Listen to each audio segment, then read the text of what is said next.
So the reason we test these annually is to make sure that there's no damage to the hydrant. It's extremely important to have all hydrants in the city working appropriately.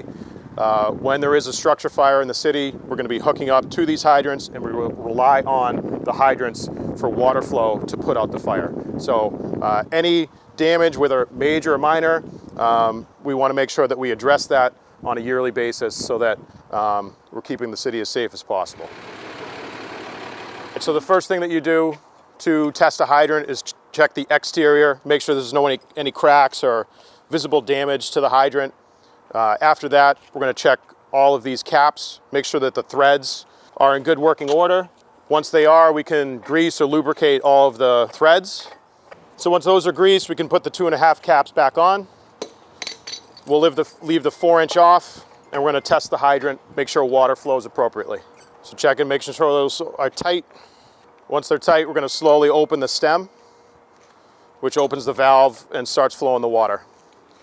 We're going to let the water flow until we no longer see sediment. So we got nice flow on the hydrant.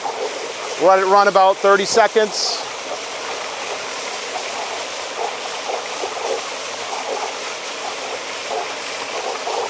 And we'll slowly close the valve. Once the valve's closed, we want to check the hydrant, make sure that it's draining appropriately. Otherwise, in the winter, it would probably freeze up. So the valve closed and is draining. Now we'll place the 4-inch cap back on. If there was any damage, we report it and put it out of service.